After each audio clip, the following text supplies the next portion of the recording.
might turn to a million, then we up.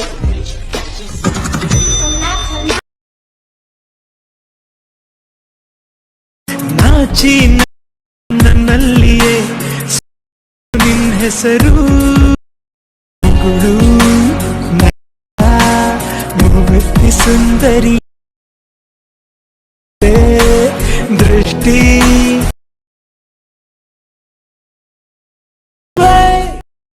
ನಾಚಿ ನಗುಲಿಯೇ ಸ್ವರ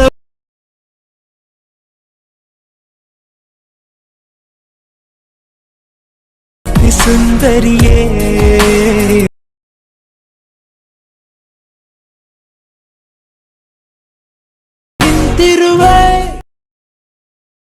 hi guys, ವಿಡಿಯೋದು full project ಲಿಂಕ್ನ ನಾನು ಡಿಸ್ಕ್ರಿಪ್ಷನಲ್ಲಿ ಕೊಟ್ಟಿದ್ದೀನಿ. ನಿಮಗೆ ವಿಡಿಯೋನ ಹೇಗೆ ಇಂಪೋರ್ಟ್ ಮಾಡ್ಕೊಳ್ಳೋದು ಅಂತ ಗೊತ್ತಾಗಲಿಲ್ಲ ಅಂದರೆ ನನಗೆ ಕಮೆಂಟ್ ಮಾಡಿ, ಹೇಗೆ ಇಂಪೋರ್ಟ್ ಮಾಡ್ಕೊಳ್ಳೋದು ಅಂತ ನಾನು ನಿಮಗೆ ಹೇಳ್ಕೊಡ್ತೀನಿ. ಐ ಹೋಪ್ ಈ ವಿಡಿಯೋ ನಿಮಗೆ ಇಷ್ಟ ಆಗಿದೆ ಅಂತ ಅನ್ಕೋತೀನಿ. ನಿಮಗೆ ಇನ್ನೂ ಇದೇ ಥರ ಡೈಲಿ ವೀಡಿಯೋಸ್ ಬೇಕು ಅಂದರೆ ನನ್ನ ಚಾನಲ್ನ ಸಬ್ಸ್ಕ್ರೈಬ್ ಮಾಡ್ಕೊಳ್ಳಿ. ಡೈಲಿ ವೀಡಿಯೋಸ್ನ ಅಪ್ಲೋಡ್ ಮಾಡ್ತೀನಿ. ವೀಡಿಯೋಸ್ನ ನೋಡಿ ಸಪೋರ್ಟ್ ಮಾಡಿ. ವಿಡಿಯೋಗೆ ಲೈಕ್ ಮಾಡೋದನ್ನ ಮರಿಬೇಡಿ. ಮತ್ತು ಚಾನಲ್ನ ಸಬ್ಸ್ಕ್ರೈಬ್ ಮಾಡ್ಕೊಳ್ಳಿ. ಪಕ್ಕದಲ್ಲಿರೋ ಬೆಲ್ ಐಕನ್ನ ಕ್ಲಿಕ್ ಮಾಡಿ. ವಿಡಿಯೋ ಅಪ್ಲೋಡ್ ಮಾಡಿದ ತಕ್ಷಣ ನೀವು ವಿಡಿಯೋನ ನೋಡ್ಬೋದು. Thank you for watching.